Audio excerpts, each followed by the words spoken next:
Hello, welcome to our panel, Visual Novel Development for Beginners, where to start and how to make it to the finish. Thank you for your time, we're very grateful to have you. We'll do our best to make this a cohesive and useful talk. Our goal in this talk isn't to tell you how to write it or how to design characters. There are a lot of great talks out there about those particular subjects. What we want to do is suggest ways to approach the project, organize your work, and construct a mindset that will help you tackle a long-term game, especially when it's mostly writing and as a beginner. Before we start, just to give context to why we decided to put together this panel, we'll give a quick introduction of ourselves. We're Ink Ethic, technically a game studio, but really we're just a two-person team who wanted to try making video games together under a shared name. I'm Hal, I also go by Ethic. I'm the environment artist and colorist of the team. I stream regularly and make occasional comic stuff. And I'm Miru, I also go by Ink Trashing. I serve as the writer, producer, and character designer of the team, and I also do stuff with comics on the side. We've both been longtime fans of visual novels, and by long time we mean we're old. We played some Japanese games that are fairly well known now, back before they got English releases, so you had to put them through a text ticker and auto-translate them through third-party programs. Our reference pool includes both spicy and non-spicy examples, and over the years, we've enjoyed a bunch of games covering a wide range of genres. So given our shared skill set, it felt natural that we'd try to make visual novels together. So far, we've released one visual novel together, called Meeting in the Flesh. It's a horror romance game where you're a monster in a world full of monsters, and you can have a relationship with one of 3 other monsters. It's not too long of a game, maybe about 2 or 3 hours to play through the whole thing, but it features multiple routes with CGs, some spicy, some not, and tells a pretty complete story. We've been quite touched by the reception it got. Following that, we tried mixing things up a bit by participating in a game jam. A game jam, just in case anyone's not familiar with the term, is an event where you have a set amount of time to create a game, either by yourself or in a team. Different game jams have different rules, but the one we participated in, BitBridge's Halloween Game Jam, gave us a week to produce a playable game. I made a small visual novel, while Miru made a small RPG. The end results were quite modest, given the time span, but working on such a short deadline did give us some more perspective on the game creation process. And currently, we're working on our second collaborative visual novel, which is sort of, but not really, a spiritual sequel to Meeting in the Flesh. Of course, neither of us are pros in the games industry, and we're just 2 small-time amateurs doing our best. But we did feel our experiences specifically as amateurs, taking a stab at this genre, which has been gaining increasing traction these days, attracting more newcomers, taught us some valuable lessons about creating visual novels as indie developers, and we hope to convey what we learned through this talk. So that's our disclaimer to take everything we say with a big grain of salt. It's stuff that worked for us, and we hope it will also work for others. But if they don't work for you, that's also perfectly reasonable. We'd love to hear what worked for you instead. Considering your approach. So, if you want to make a visual novel, a good place to start might be in defining what exactly a visual novel is. In the current English language market, the genre is often defined as anime-styled games heavy on text, where the player has to make choices to direct a narrative. These games are usually dating sims or derivatives of dating sims, with games like Dream Daddy and Doki Doki Literature Club serving as well-known examples of the 2 types respectively. However, games don't necessarily have to follow all those guidelines to count as a visual novel. Games that are photorealistically styled, like 428, or games that have minimal or even no decision-making, like Umineko no Nakukoro ni or Planetarian, are well-lived examples that still count as visual novels. And of course, visual novels can fall under every genre under the sun, with romance being a purely optional element. Ultimately, we think that any game that has written text telling a story, and some sort of visual component to bolster the written text, counts as a visual novel. This definition gives creators a lot more flexibility in planning their game. That said, when deciding to create a visual novel, you want to consider what it has to offer as a medium, as well as its limitations. Thanks to engines like VN Maker and RenPy or RenP, there's little need for coding ability, and that can be very alluring for the amateur creator. Much of the more complicated process of handling save files and menus is streamlined by these game-making programs, allowing you to get straight into writing your story with minimal hassle. There's many dedicated visual novel fans who are always on the lookout for new and interesting content, and the market is very indie-friendly. As for its weaknesses, visual novel makers are restrictive systems when they're used on their own, so if you want to implement features that these programs aren't made for, you'll have to look to other resources. Visual novels may feel like a smart choice for someone who hasn't made games before, but they're not necessarily easy. They just present a different kind of difficulty. There's very little coding compared to a Unity platformer or an Unreal FPS, but VNs demand a monumentally larger volume of text, narrative, and character focus than either of those genres.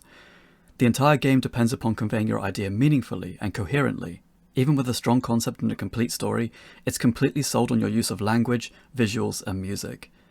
That's not to say you can't make a game with unique mechanics, but it's important to weigh up whether or not you're making the best choice of system for it. When it comes to content, if you're just making it for yourself, you can really design and create anything you want.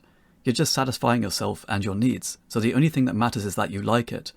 But if you want to create a game that can be delivered to an audience, it's worth considering what visual novel fans are looking for in a game. If your game can stand on the backbone of its narrative and features fully realised characters, this is a good choice for you. Visual novels with beautiful aesthetics are also extremely popular. People love a game with an attractive or unique visual language. Within visual novels, themes surrounding romance or horror, or gothic themes, which essentially rolls up both genres, are particularly popular, since those kinds of stories really work well with the choose-your-own-adventure nature of such a genre. If you've thought all that over and decided that yes, you still want to make a visual novel, then it's time to start taking stock of exactly which components you'll need to bring that dream to life. It can seem pretty daunting once you start listing out all the different elements you think you need. Character sprites, detailed backgrounds, full-screen illustrations, voice acting, background music, sound effects, a custom UI, an enormous branching narrative with 20 different endings, so on and so forth. Laid out like that, the amount of work might seem overwhelming, and you might feel like forming a multi-person team is necessary for covering all the ground. And of course, making a visual novel with a large team is perfectly viable, with the roles all being neatly divided up between different specialists. But, boiled down to its basics, a visual novel just needs two components to serve a complete package: the visual and the novel, i.e., someone who can handle graphics and someone who can handle writing. Just two roles, which can even be served by one very brave and very diligent person. It's best to first consider this extra simplified checklist when you're preparing to start your visual novel, just to keep yourself from getting sidetracked. So first, let's address the visual component. This covers everything that's on screen during play: the user interface, which is the menu and dialogue boxes, the sprites, which are typically characters but may also be objects or embedded CGs, and the backgrounds, which are the environments that fill the screen at the back. You'll almost certainly require some kind of graphics software to work on any of these, and Paint isn't loaded into Windows by default anymore, so let's discuss your options. Some of these will probably be familiar to you if you're already an artist, but bear with me here. Photoshop is the game industry standard for generating graphics, but it's not particularly affordable for the indie budget, especially now that it's a subscription service. If you aren't working for a business that'll pay for it for you, it's not your best option. The program is also geared very heavily towards image editing rather than a smooth, natural painting experience, at least compared to other options on this list. I also have to take a moment to pause here and point out that $20.99 and £19.97 have never been standard exchange for these two currencies. £19.97 right now is $27.46. Okay, that's all I wanted to say. Paint Tool SAI is single fee, and very popular with artists for its smooth, buttery brushes, its texture overlays, and its built-in stabilizer tool, which allows for smooth movement. However, it's a very simplistic program, having more in common with a Paint Chat tool than other image editors. SAI 1 doesn't have a text editor even, and too many layers or a large canvas can make it prone to crashing. What it does do, it does well though. All the backgrounds for Meeting in the Flesh were painted in Paint Tool SAI. Some programs like Krita and Procreate are roughly equivalent in purpose to SAI, but have more features and more support overall, like automatic saving. Another wildly popular program is Clip Studio Paint, which is our personal recommendation for the beginner. With powerful adaptive paint tools and its own asset store, compatibility with Photoshop brushes, the ability to ink in vector to easily adjust your lines, perspective rulers, and some fun gimmicks like quick and easy implementation of 3D models, it's an excellent program with a lot to offer. And on a PC, there's no subscription, just a one-time payment. All assets for our game jams were generated in Clip Studio Paint EX, but the Pro version is an excellent affordable program with all of the same fundamentals and can be upgraded later. But what if you don't have much confidence in your art and you don't have a team to assist you? The most important thing I want to stress is that you don't have to do anything you don't want to. It's not a bad thing to forge on with art that may not be the best. If you're a little weak in this area, but you really love your story and wish to convey a completely unique vision with your artwork, don't let anything hold you back. If the visuals do mean a lot to you though, there's a big business in stock assets for visual novels online, and Deal site carries many libraries of simple CG backgrounds for different locations, most of them very inexpensive. There's really no shame in using preset imagery, as long as it's working for you and your story. Deal site can also be used for characters, as they do have a selection of models and poses available, either for tracing or for using directly. You can also potentially use Picro Character Designer, but in this case, I do advise caution. The terms of service of the site do restrict you from using it freely unless the creator approves. So unless the creator grants consent for its use in this particular context, I wouldn't advise it, or I'd get in contact with the creator to check if you're not sure. Also, don't grab any old images from Google. Really make sure you're using something you're allowed to, and abide by the instructions for crediting, if there are any. This might seem obvious to some, but it won't be as obvious to others. However, if you have a lot of confidence in your art and know exactly what you're doing, there's a lot you can do to maximize in this area, and really put your strengths front and center on the screen. For better or worse, the first thing anybody will see of your game is its graphics. And with visual novel fans, a beautiful, eye-catching style and presentation is immediately a huge sell. Companies like NitroPlus and Propeller have thrived by pouring a lot of work into their visuals, and particularly where dating games are concerned, beautiful characters are a massive draw for viewers. A game can really thrive with detailed sprites and character work. One of the great advantages that a visual novel has as a video game format is that a whole character can exist on the back of a single asset, but a wider range of expressions will give them more life, so feel free to go ham. You can also enhance sprites with animation, either with simple blinking and mouth flap animations, or by animating them using programs like Live2D, Spine, or Adobe After Effects. Full-screen hand-painted CGs are also high-cost, high-return options you can consider. They take a lot of work, but can add impact to important moments in your narrative. When it comes to environment art, we've discussed some of the stocks options available, but a personal touch can really free you to develop an original world that can also be synergized with the character art really cleanly, and create a coherent, immersive experience. Speaking broadly, there are many people who are passionate about character design, but environment artists suited to visual novel work can be a little harder to pin down. While backgrounds for visual novels are traditionally painted in a fairly tight way, a more conceptual or painterly style can really work for a visual novel that has a dreamy or unreal feeling, like a world that doesn't look much like our own. The most important aspect of developing an environment is communication and cohesion with the sprites. You don't want to work in a dingy, moody palette and then discover that your character artist has been painting in pastels. If you don't have an environment artist and don't have much confidence with backgrounds, there are workarounds.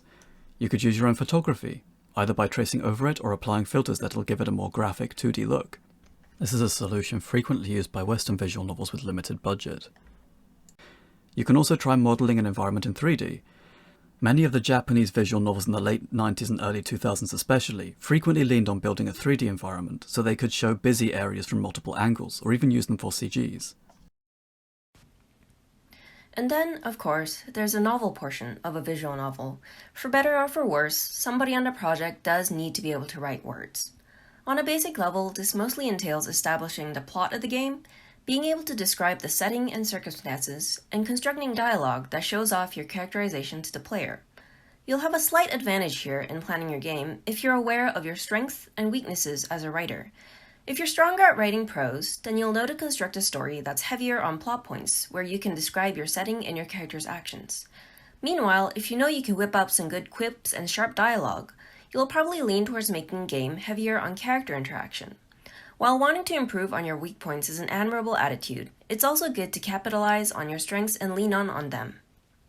And while we said above that a visual novel can sometimes be carried mostly on the strengths of its art, the same can also be said of the writing. The original version of Higurashi no Nakukoro ni, for example, had art that, while charming, probably wouldn't have drawn a huge audience on its own. However, it became a cult hit mostly on the basis of its strong writing and intriguing plot. While a writer's work often isn't shown off as flashily as the artist's, it's just as important in putting together a good visual novel. Though it isn't always the case, the writer for small-scale visual novels will also often double as the person in charge of coding the basic interactions and flags for the games, or in other words, the gameplay.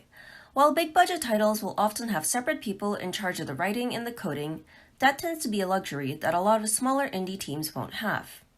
We say coding the gameplay here, but for those of you who are worried because you don't have much coding experience, the actual work involved here isn't as intimidating as it might sound.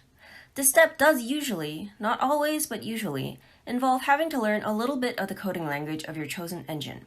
But many systems these days, especially those popular with indie creators, are beginner-friendly and don't rely heavily on pre-existing knowledge of coding languages. Personally, we've both worked with RenPy, which runs on Python and has simplified commands you can use to set up choices the players can make, establish branches in a narrative, transition between images or sounds, and so on and so forth. It strikes a comfortable medium for people with a little coding experience but aren't really up for heavy-duty programming, like us. Other platforms like Twine are more visually oriented, which some people find easier to get used to than straight-up coding. And for those of you who want to get real creative, you don't even need to use a platform with a programming language at all. As we're gearing this talk mostly towards people with little experience in game development, we've been touching on options that don't require a ton of programming experience. But of course, if you have the coding chops to aim for more complicated gameplay, and you feel that additional gameplay elements will mesh well with the idea you have in mind, then you should absolutely go for it.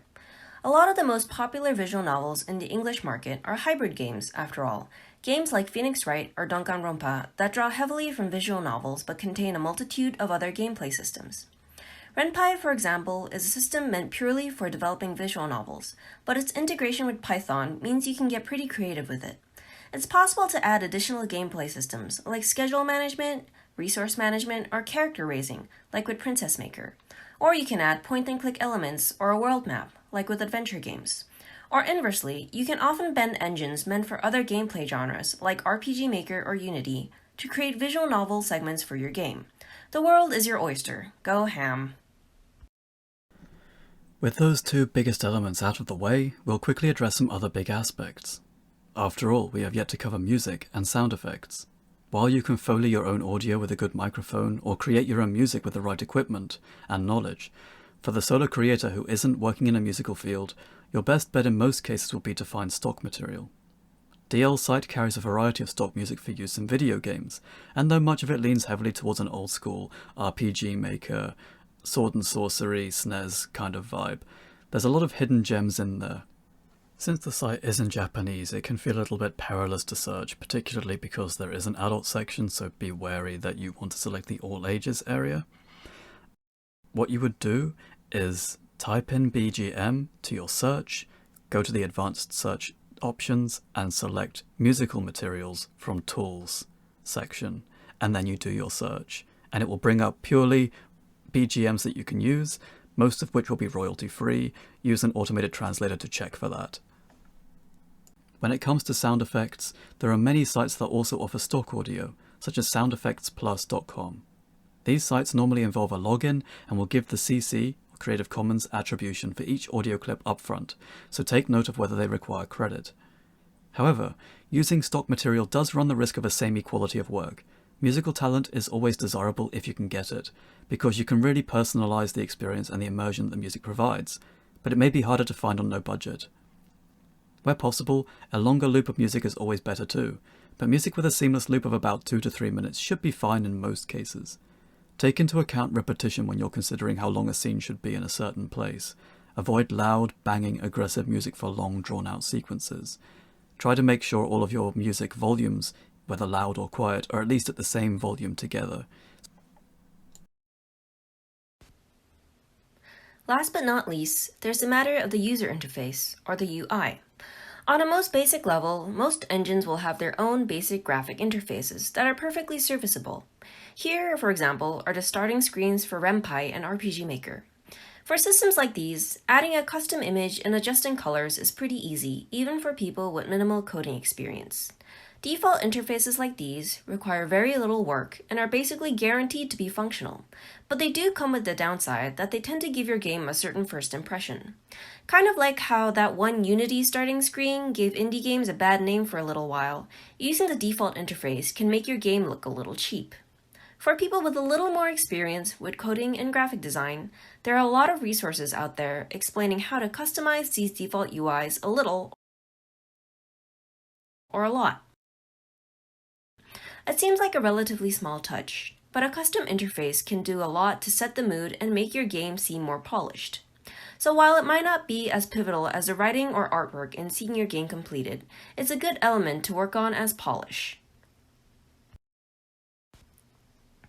Coming up with a roadmap. Alright, so now that you've hypothetically digested all of that information and decided that yes, you really do want to make a visual novel, it's time to start planning.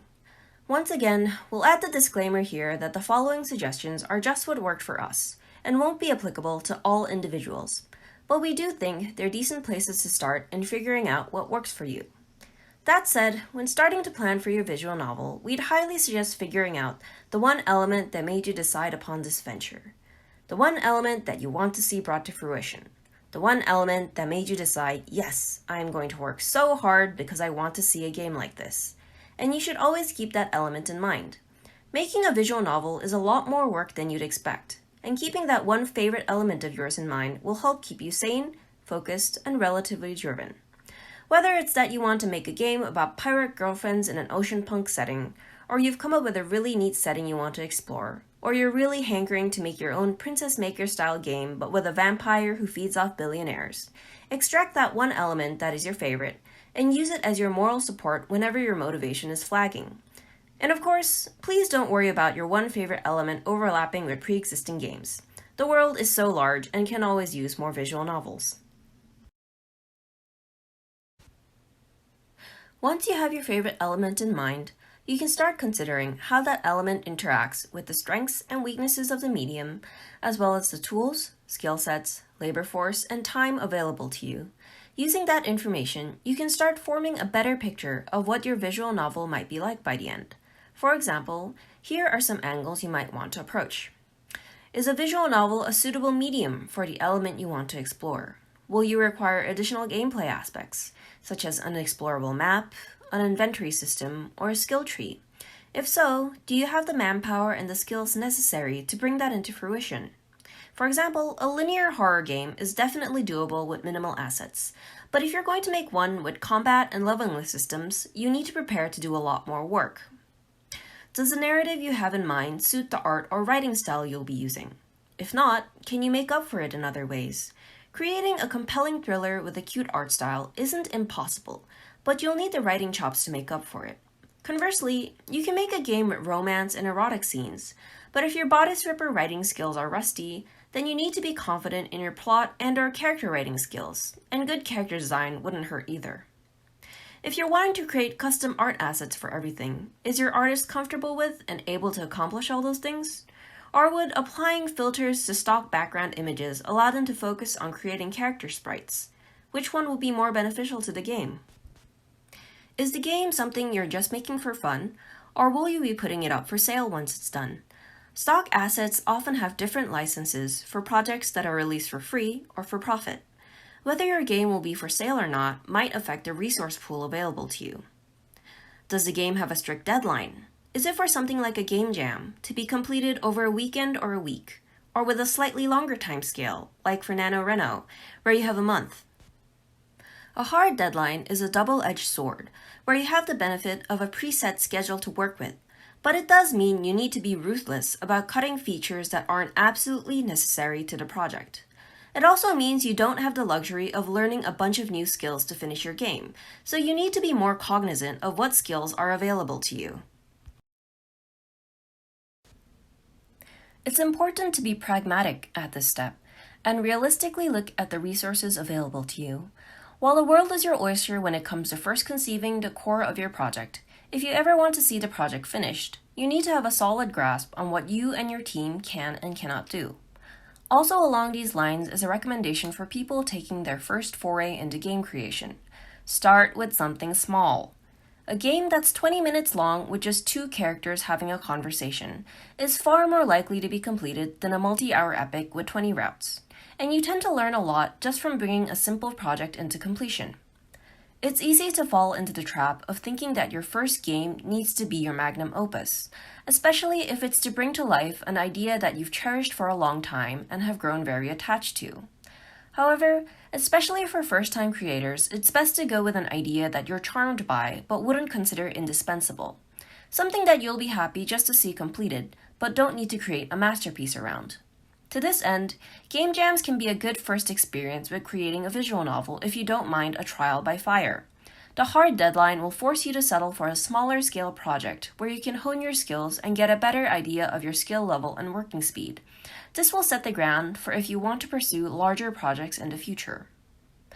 Once you have an idea of the exact elements, systems, and scale for your game, one further suggestion would be to establish 2 goals for your game, a minimum version and a dream version. The minimum version would be exactly what it says on the tin, only what it would take to bring your favorite element to fruition and nothing more. The dream version is where you list all the bells and whistles you think would enhance your favorite element. Additional routes, more characters, visual flair, minigames, etc. But these elements aren't technically necessary for calling your game complete. The idea is to bolster your motivation by giving yourself room to come up with new ideas, but to always keep an attainable, realistic goal in mind to avoid getting sidetracked by adding extraneous content that is fun, but doesn't bring the game any closer to being a complete project. By this point, you're probably thinking that this is kind of a lot of work, which it is admittedly. But speaking from personal experience, we found that forging on into the creation process without a plan can result in a lot of wasted work, or perhaps worse, taking the project in a direction that you can't realistically bring to completion. So while all this prep work can feel a little clinical, it can often be the deciding factor in whether a project gets completed or not. On that note, if your project involves more than one person, then it's key to decide on one person to be the producer. This might sound unnecessary, especially if everyone in the team is friends with each other and you all feel like you get along just fine without an overseer. However, please don't underestimate the importance of having a producer. Note, the producer is not there for bossing people around. Instead, they're there for keeping track of all the different assets, comparing the project's progress to a planned timeline, and making sure everyone is on the right track. Without a producer, it's all too easy for important assets to go uncompleted because people aren't sure who's in charge of it or when it's due, or for projects to languish because people feel the other members aren't working at a fast enough pace and thus growing lax themselves, so on and so forth. While a producer shouldn't be the dictator of a project, having that central figure goes a long way in giving a project stability and drive. Also, while we promise not to teach you how to do anything particularly creative, this is the optimal time to start drumming up excitement and thinking about the finer details of your world, as well as the overarching sense of your timeline. You don't have to, but here's some fun questions you can ask yourself in Roundtable, and the producer can help arbitrate and help with final decisions. When it comes to world building, consider the architecture, consider the materials available to the characters, and the visuals that can distinguish it from other worlds or places.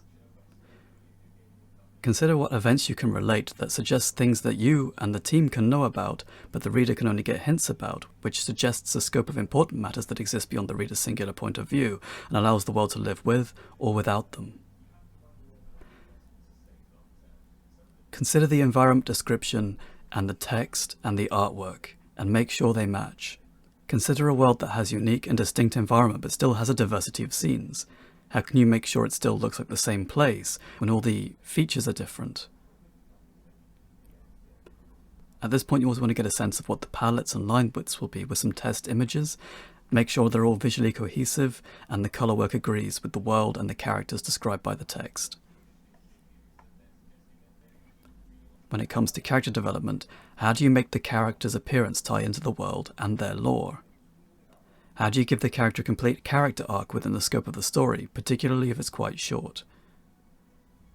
With the protagonist, a rather serious question you might want to ask yourselves is, how much of a complete character are they? Are they a fully realized character who can have deep, strong immersion in the world with their own personal ties and history, so they have a unique voice that allows the player to play the way they think that would steer the character the best?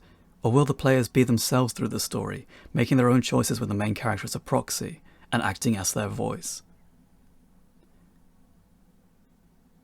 If you determine at this point characters' personalities, make sure there's a through line in the plot and the character. If they're an investigator, let them investigate. If they're proactive and you tell your player they're a proactive character but then make them passively witness every scene, they'll begin to feel frustrated with the character's inactivity, so make sure that the plot and the characters marry together tightly.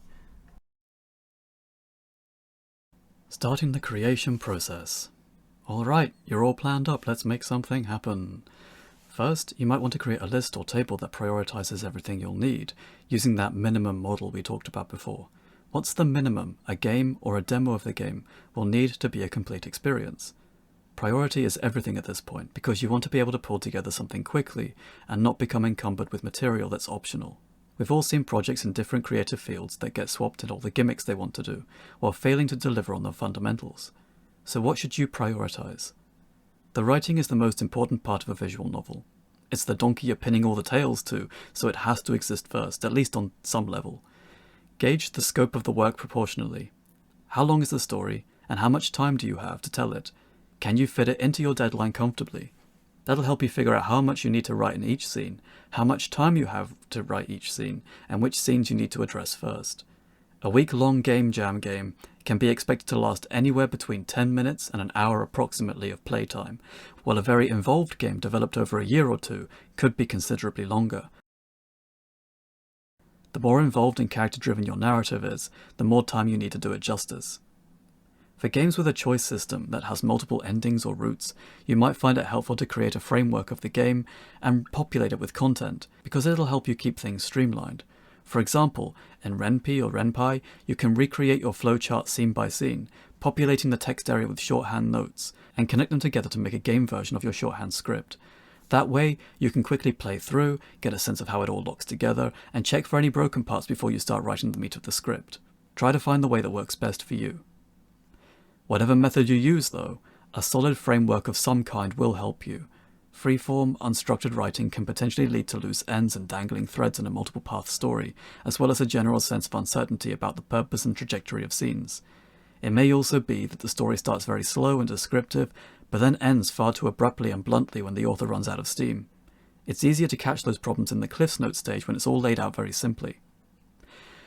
To help avoid those common issues, try to be realistic about how many different components you can keep track of. Especially if you're part of a team, the more moving parts there are, the more potential there is for things to go wrong. When you start, keep it simple for yourself. Try your best to curb the gnaw to be over-ambitious and attend to everything all at once. It's easy to imagine that when push comes to shove, you'll be able to learn 50 new skills to complete your game. Assume one at best and go from there. Prioritizing your main scenes will also give you a solid list of necessary assets, the backgrounds you need, the core cast of characters, all of that. Most likely, you'll plan to describe the scene at least a little bit in the text, so it might be a good idea to isolate any descriptions you've made of characters or environments to help with illustration, to make sure the images and the text agree with each other. Keeping it up. Planning done, now you just need to toil away at your project. This will be the bulk of the project and, frankly, is the hardest part. A lot of projects tend to languish and die around here, which we know from experience, so we'll lay out some common pitfalls that we've noticed and talk about how you might address them. Overshooting deadlines. It's easy to do. The more people you have, the greater the risk of someone getting to a task too late. Sometimes it's a knock-on effect. Someone else is late, someone else is late, someone else is late, and it just depends on information they don't get until the last minute. Sometimes real life happens, sometimes it's just ennui. Pushing back isn't the end of the world, but it helps to use it as a place of evaluation. Did you not give yourself enough time? Where's the squeaky wheel here? If you miss one deadline without it designating the microchip in your brain, sometimes it can make you more lackadaisical about subsequent deadlines, so take the time to consider it really seriously. It also really helps, in the case of a project larger than a game jam, to begin with a demo. It's a nice clean slice of your vision of the game, and it gives you a standard to which you can elevate the rest of the content. It'll also help you catch any issues of visual discrepancy, designs or concepts that aren't working before you flesh them out too much. It's a good idea to set a generous but firm deadline for this. Getting stuck. There's a few different ways to tackle this, depending on the scale of stuckness. How stuck are you? If it's a small thing, you can probably sleep on it.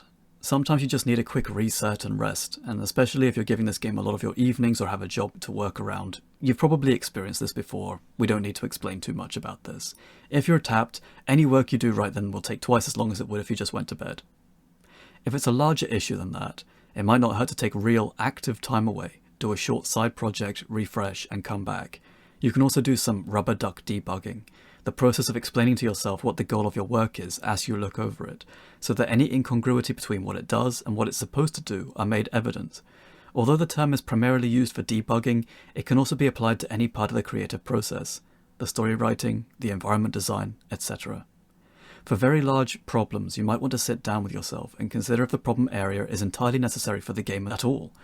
Can you restructure that part to avoid the problem entirely? Consult outside sources. Look at media that tries to do similar things to you and look at their solutions. Do they work for you? Do they resolve your problem in an elegant way? If you have a team, keep in communication with them about anything that might be holding you up. They may be able to help you. What if the story itself isn't going as you planned, or the characters aren't what you envisioned when you began the game? Sometimes in the process of bringing pen to paper, the story summary can get lost in the weeds of the words, or sometimes you realize the summary itself is the problem. In either case, evaluate if this is a viable way to tweak your story, and how many extra resources it will take to do it this way. How much will it improve the final product? Will it impact any of your other team members? Will it remain true to the one favourite element you started from? If you decide to change the story, do be careful though. Try not to think of alterations as changes to individual scenes, but consider the game the entire way through. You can easily manifest continuity errors if you don't keep track of all your threads. And when it comes to characters, we know some folks like to consider them their own forces in the story, the arbiters of their own decisions, but ultimately you aren't beholden to them, and it's as risky to be precious with them as it is with any other part of the game. If something isn't working in a character, you might have to cut it. Although it's good to care about the characters you're making, getting too attached to any particular facets before the game is done can make it harder to evaluate your options objectively. If the project runs for a long time, you'll inevitably get busy. Work picking up, stuff happening. It's understandable, things take time. Try to be forgiving to yourself.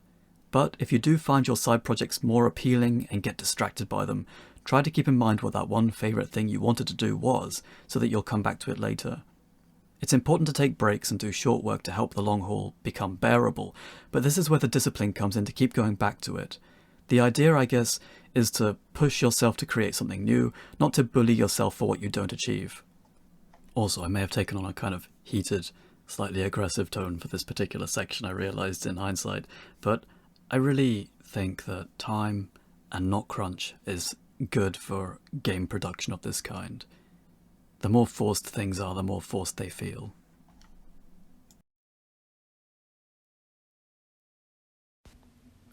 Another common issue that tends to come up around this point is feature bloat, or feature creep, whatever you want to call it. Feature bloat is, in a nutshell, when you get sidetracked by an extra feature that will make the game fancier, but doesn't necessarily contribute to the game's core. Things like fancy user interfaces, bonus fan service scenes, minigames, world maps for games without exploration, gag endings, routes for side characters that you've grown attached to, etc. And honestly, the best way of addressing these is, do not get attached to these side avenues. It will be highly tempting, and we understand. Especially if you've been working on the project for a while and you're starting to get tired and hungry for something different. As stated above, if you're really drained and you need a bit of a change of pace, then dabbling in these side ventures for a little while, just to rejuvenate yourself, might not be a bad idea. But getting attached to these side ventures, investing a lot of time in them, and making them a necessary part of your game can cause you to lose sight of your original goal. This can happen either because you forcefully integrated them deeper into the game's core, or because you've sunk too much work into them already, but either way, they serve as a dangerous distraction. It's best to touch on these ideas a little bit if you're really enamored by them, but then shelve them and save them for future endeavors when you can really give them the full attention they deserve, instead of Frankensteining them onto your current project and possibly kneecapping them both in the process.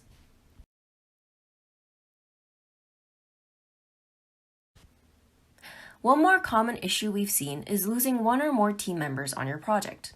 Admittedly, this is an issue we haven't had to deal with personally when it comes to visual novels, but we've seen it manifest in other group projects we've been part of. And it's understandable. Life is hard, and sometimes you just can't keep working on a thing. So our suggestion for the team is to evaluate if the project can be completed sans that member.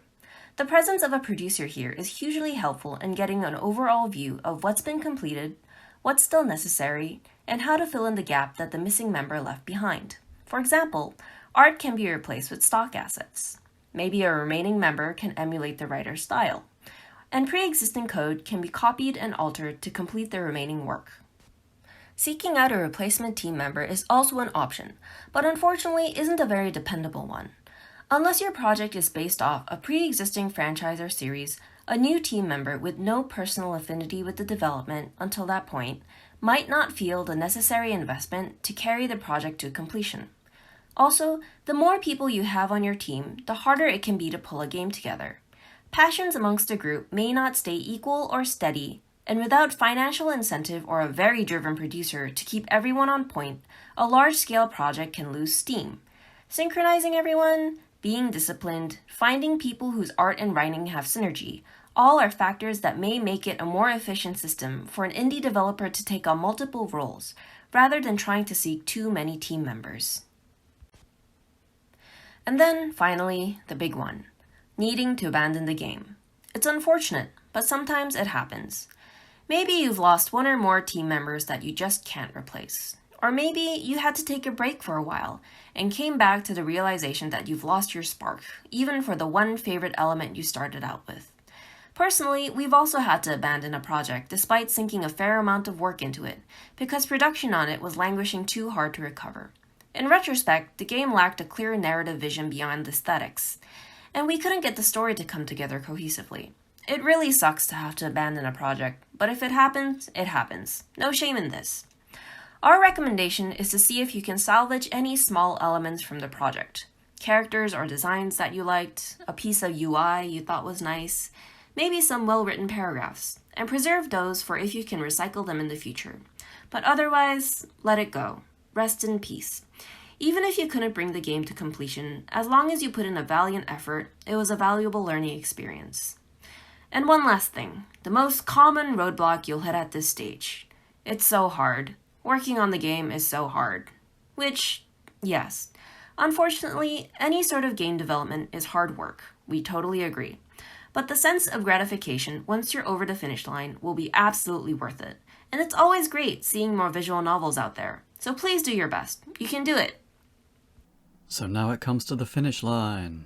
We've covered the importance of setting a hard deadline, and no deadline should be harder or deader than the finish line. If it seems like a realistic goal but you're worried about flagging, maybe commit to making an announcement on your social media a month in advance of when you anticipate you can release. This will really light a fire under your backside and help you keep momentum. By the time you're near the end, you'll know for sure how much time you need to do something, at both your best and worst speeds. Make sure to account for a generous QA testing period. The assurance that everything works and flows is invaluable. In the mid to late stages, you might have to make hard decisions about things to cut. The game-making process involves frequent re-evaluations of where you are and where you need to be, and what's holding you back from being where you need to be. You may want to weigh development time, effort, and resources for certain features against how much they improve the final product. If it's desperate, you should be merciless with your cutting. It's so easy for a project to get bogged down and start languishing at this step. The 99% game will never be as good as your dream project, but you can't stay there forever, imagining other possibilities. And that's fine, that's how all creation is. You may not get everything you dreamed of in there, but by being practical about what matters most, you'll be able to finish, and just getting there is amazing. Be proud of everything you accomplish. This also isn't entirely necessary, and it's a personal tip really, but it's served me really well over the years. You can burn your own excitement out by sharing the whole plot with people, especially if you're repeating a lot. Excitement can make you want to share everything you're doing, every step of the way, but if you hold back the parts you're most excited about, you'll have a better chance of making it to the end, because you'll want to share it with people, and you can't yet. So that's just my suggestion. Post-completion. Alright, so what happens when you have a whole game? Hopefully you've established some kind of social media for it and shared some nice promotional material or a demo, but if you haven't yet, that's a nice way to drum up interest. When it comes to marketing and promotion, if you have someone who's fairly good at video production or video editing, that's a really good way to drum up interest, or even to create like a trailer or an opening for your game. When it comes to shipping it, there's several popular options. Steam and itch.io spring to mind immediately. There's more barriers to getting on Steam than there are itch.io, and itch.io is generally the place people tend to go looking for visual novels, so that might be a good place to look first. And that's kind of all we have. Good job, make another one. So as we said before, and as we want to reiterate again, these are just suggestions. These are ideas that we had and wanted to talk about, things we've seen people struggle with. People have great ideas, but sometimes they struggle with the construction of such a large-scale project if they've only ever done one-off images or one-off stories. And if you enjoyed this, or if you have any questions, we are Ink Ethic, we are at Itch.io, we are also on Twitter, and we are on Tumblr. Our main social medias independently are Ink Trashing is on Twitter at Ink Trashing. I am on Twitter at KekoEthicArt, and on Twitch if you want to watch me stream, also at KekoEthicArt. Thank you for your time, we hope you enjoyed this talk, and we look forward to playing your game. Hooray!